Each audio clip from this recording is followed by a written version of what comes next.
Mirëdita.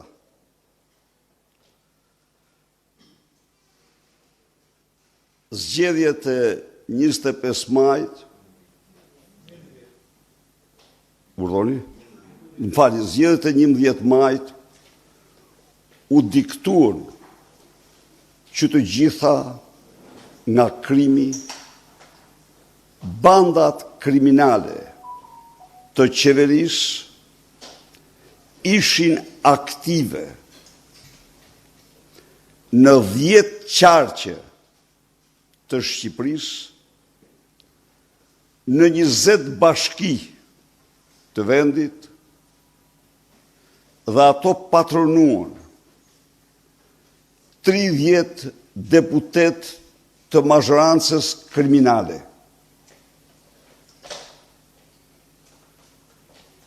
Skenat që ju pat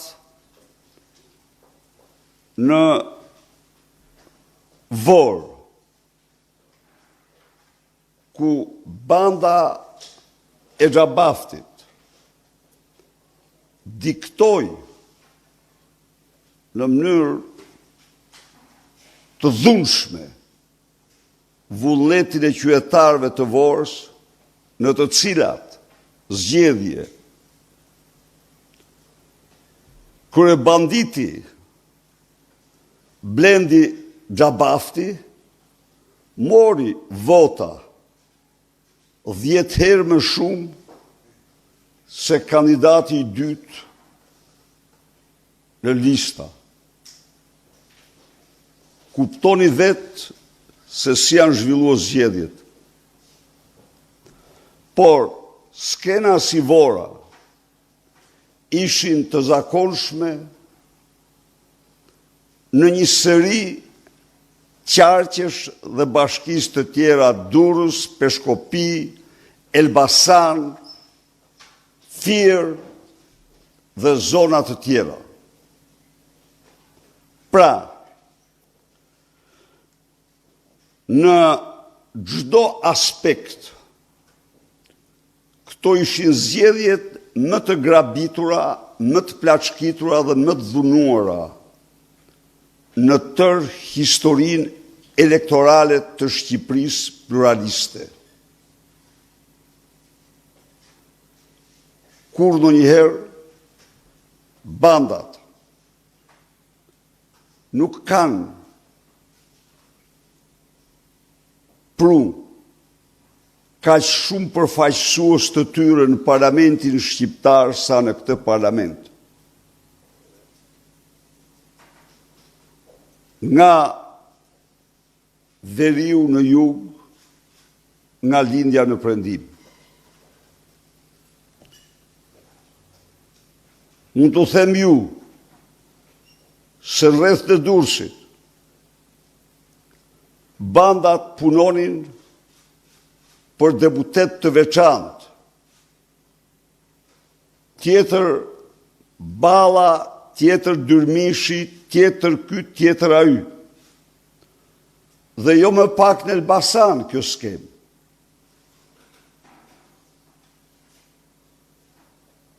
Po kështu në Fier, Mallakastër.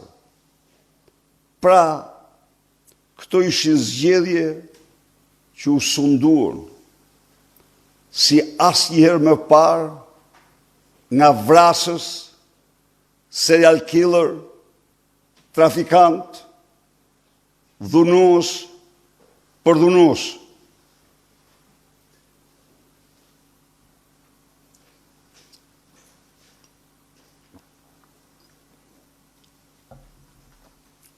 Zgjedhjet e 11 majit u karakterizuan nga blerja publike më masive në tërë historinë e zgjedhjeve në Shqipëri. Zarfi me 100 euro i dërguar në mes fushatës elektorale dhe amnistia prej 200 milion euro gjoba dhe kamata nga viti 2015 dhe në vitin 2025 është blerja publike më fuqishme që ka ndodhur në historinë e vendit.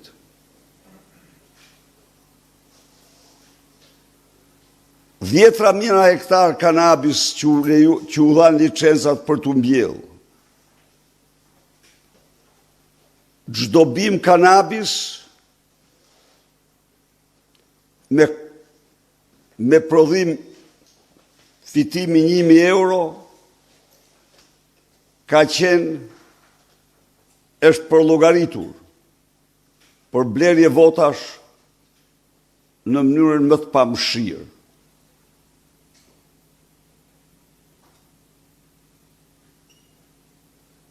Punësimi, punë për votë, u aplikua masivisht në këto zgjedhje.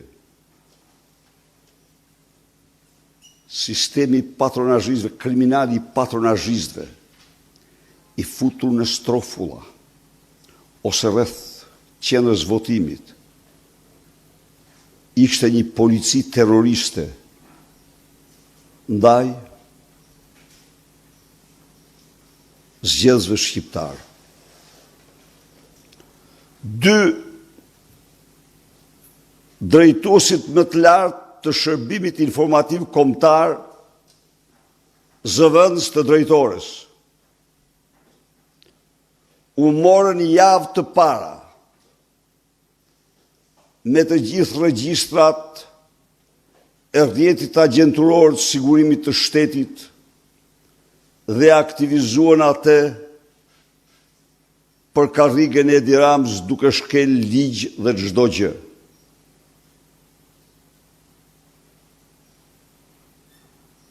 Ne po evidentojmë me shumë përgjegjësi krimin elektoral. Ky krim është po kaq monstruoz në diasporë. Ju e morët vesh, besoj, e morët vesh, se si në kutinë e Beratit për diasporën dilte Partia Socialiste 99.6%. Pra, kemi të bëjmë me Korenë e Veriut. Kjo është e vërteta.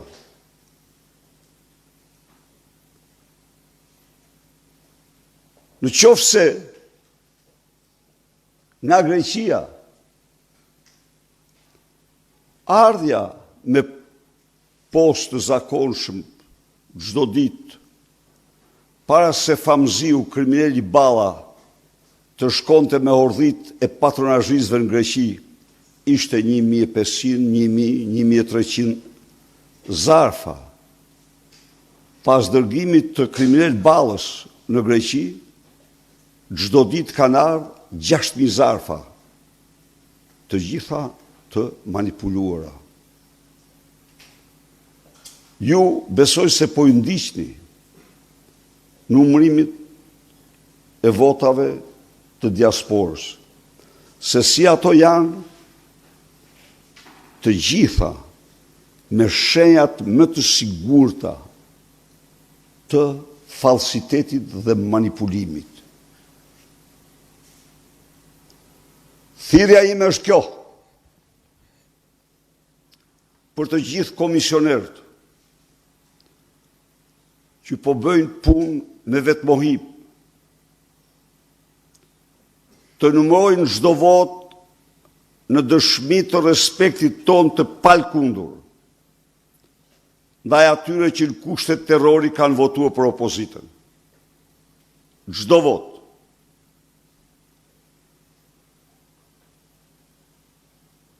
Të regjistrojnë dhe të marrin shënim çdo parregullsi.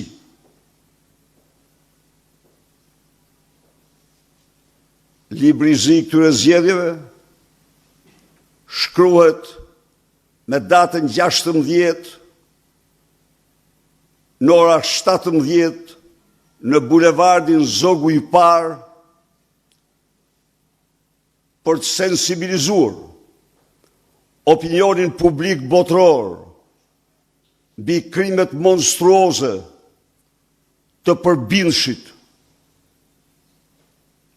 elektorale Edi Rama, që nuk respekton asnjë rregull, asnjë ligj kombëtar dhe ndërkombëtar për zgjedhjet. Protesta do të jetë paqësore. Ne garantojmë se nuk do ketë probleme që të cenojnë në shkallën më të vogël sigurinë e dinjitarëve që vinë, por duam që ata ta mësojnë se kanë qenë të ftuar nga një narkodiktator që nuk njeh ligj as moral për votën dhe vullnetin e qytetarëve të tij. Po. Zotë Berisha, Isa Mizyra nga Ora News. Protesta e datës 16, cila është thirrja kryesore e protestës? Është përsëritja e zgjedhjeve, zgjedhjet të qeveritë teknike, apo cila është thirrja kryesore, pyetja e parë? Tani, siç i shifni dhe po i ndiqni dhe unë e përgëzoj mediat për raportet që kanë bërë, disa prej tyre shumë të çmuara dhe shumë të guximshme. Ne nuk bëhet fjalë kurrë që të pajtohemi me këtë zgjedhje. Ja, të harroj kush. Ne kemi bërë gjithçka në përputhje me ligjin, sa në takonte ne si opozit, që Shqipëria të ketë zgjedhje. Tani opozita ka detyrat që do t'i përmbush me shumë dinjitet, me shumë vendosmëri. Protesta e datës 16 është një protest në emër të një populli që votën ja dikton revolja pas kokës, siç ka ndodhur në Peshkopi. Që votën ja dikton Poja, ja dikton Suelçela, ja dikton Blendi Xhabafti, ja diktojnë Fir, ja diktojnë bandat të katëran të vendit. Miq që vinë do të ndëgjojnë zëri një popull që kërkon të votojë i lirë dhe që një tiran, një narkodiktator, nuk i lejon ata, por përdor të gjitha mjetet e dhunshme për të rrëmbyer votën. Ka krijuar shtetin monstër elektoral, para gjithë botës, para jush, para gjithë botës, për të shtypur vullnetin e qytetarëve. Ky është fillimi i një betejë e cila s'ndalet më. Pyetja e dytë, ka ende... Pra, edhe një herë, doradorës do formulohet e gjithë strategjia, por zgjedhjet të cilat blihen në mënyrë të tillë nuk ka partoka. Të çosh zarfin me 100 euro, të falësh 2 ditë para zgjedhjeve 200 milionë,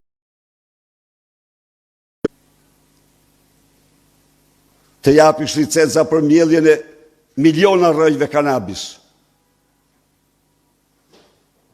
për votë, të aktivizosh bandat, siç është evidentuar në qytetet, t'i bën thirrje për konflikt dhe destabilizim. Por ne çështja jonë është, lufta jonë është për votë. Ne nuk mund ta imponoj kur në këtë mënyrë. Jemi forcë politike sovrane. A ka gjë më të turpshme? Shkoni shifni kutin, si në Korenë e Veriut. 99.6% vota për Partinë Socialiste nga diaspora. A mund të pranohen këto. Por të mos u thënë se ne po dokumentojmë gjithçka, jemi në proces dokumentimi. E mbyll duke shprehur mirënjohje të pakufishme për gjithë ata që kanë votuar. Dhe ftoj që të dalim zot votës lirë. Zoti Berisha, ky proces kundërshtimi i këtij procesit zgjedhor do të jetë paralelisht me një proces të brendshëm të Partisë Demokratike për të respektuar statutin që vetë keni propozuar dhe miratuar, apo do merreni më vonë me proceset e brendshme? Tani, i nderuar zoti Myzyri, Partia Demokratike ka statutin dhe do i përmbahet asaj, po ka disa parime eprore, dhe në këto parime eprore është vota e lirë e shqiptarëve. Kjo parti nis betejën për votë e lirë shqiptarëve. E kemi nisur, është vazhdon betejën, sepse ju jeni dishmitar, se si në mes të fushatës, një javë para zgjedhjeve, në Valencia, Edi Rama u damkos si njeri që blen vota me lek, me zarfa, blen vota me prokurime, blen vota me kanabis, blen vota me punësime. Të gjitha format e blerjes votës. A ju garantoj ju që nuk ka akt dhe gjë në botë që nuk do nërmarë për të mbajt karrigen sepse është i zhytur në krimet të tmerrshme. Ka luajtur vetë e votën me rendin me të gjitha. Zoti Berisha, Joldis Shuaibi, Televizioni Klan. Të gjitha konstatimet që ju thatë për bërjen pistë të procesit elektoral të 11 majit, në fakt kanë gjetur janë mbështetur edhe në raportin paraprak të OSBE-Odirit, kur bëhet fjalë për blerjen e votës, përdorimin e administratës, bandat. Por unë kam një pyetje më konkrete. Prit. A nuk i përshkruan që të gjitha këto që i thëmun raportet? Po. Kaq, vazhdoj. Pyetja ime ka të bëjë me faktin, si ka mundësi që në Kruj, kur ne e dim aktivitetin e bandave kriminale, Partia Demokratike ja doli të fitojë dhe përballë bandave. Mos ka vallë ndonjë problem të brendshëm në struktura drejtuese të Partisë Demokratike? Do me thënë, ti do të marrësh shumë falë, do marrësh përjashtimin për të rëzuar rregullin. Po, fare thjesht. Nuk të them se 100% janë aktivizuar. Dhe unë nuk jam policia e shtetit. Unë kam sulmuar dhe do sulmoj dhe do shpall terroriste. Ato banda të cilat merren me rrëmbimin e votës. Nuk kam patur asnjë dhënë, se nuk kursej unë asnjë prej tyre, ta dish mirë, asnjë. Nuk kursej njëri. Po të kisha patur të dhënë, por ama, për të sulmuar, pa bazë nuk sulmoj njëri. Dhe në qoftë se ndodhë, që nga mos informimi, unë të nesër kërkoj ndjes. Kjo është, besoj se e more përgjigjen. Nuk kam asnjë dhënë, dhe kam bërë fushat atje, siç e din, dhe nuk kam patur. Nuk kam patur të dhënë se ato kanë shkuar si kartë, si kështu me satër, për të thënë që të pres kokën pos bëre këtë, pos bëre atë. Nuk kam patur. Dhe kot unë nuk mund të flas. Ka dhe tjera banda në Shqipëri të cilat nuk kanë patur aktivitet elektoral. Unë nuk mund të them se kanë patur pse janë bandë. Jo, kjo nuk do thotë. Po bandat e pushtetit, po fal një minutë, a e morët vesh ju sa votuar në Burgj apo jo?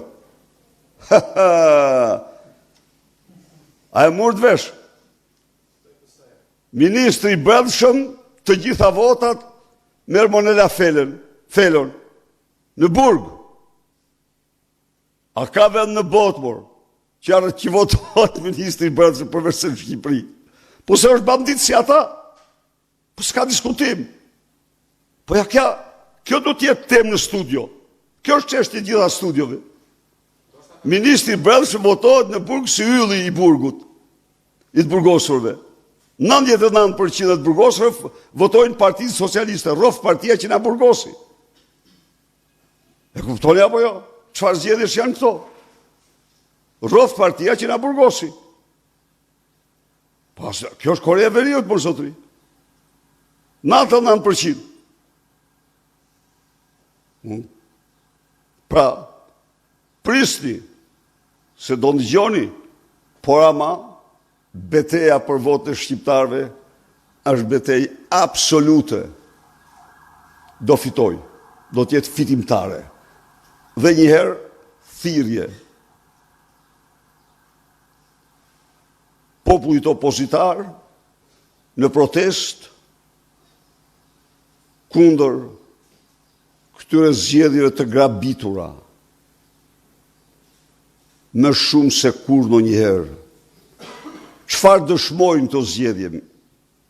Sa më shumë vjedhin Edi Rama me grupin e tij, aq më i fort bëhet rezultati, sepse krimi shtrohet në votë dhe vota në krim.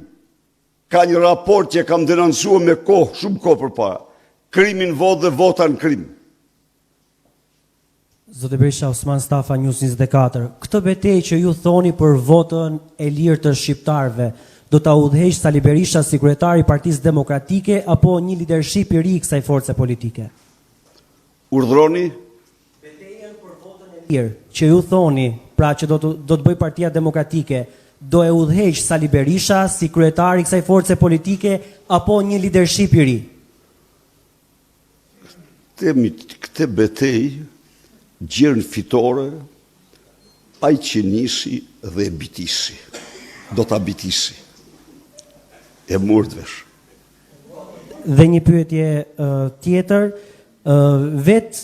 zoti Berisha jeni pyetur dhe pas zgjedhjeve të vitit 2023 që shkruat një libër të zi, sikundër e deklaruat edhe sot që do shkruani një libër tjetër të zi, që cili do të jetë rezultati i zgjedhjeve të vitit 2025, Sali Berisha do të respektonte statutin e forcës tij politike që nisi me rrithe me limin që ju keni kërkuar. Janë dy gjëra krejtësisht të ndryshme të pa lidhura njëra me tjetrën. Beteja për votë e lirë është betejë për votë e lirë, nuk ka gjë në botë që është prevalon mbi të gjitha. Asgjë nuk mund të ndalë Partinë Demokratike në këtë betejë. Ju i pat vetë. Kutit 100%. Korea e Veriut. Blendi Gonxhia në Vorë, dëgjojeni pak, në Vorë 5500 vota, i dyti masti 500 vota, 10 fish më shumë. Këta ka rikthyer kohrat më të zeza elektorale për shqiptarët. Shqiptarët do të përgjigjen këtyre. Faleminderit.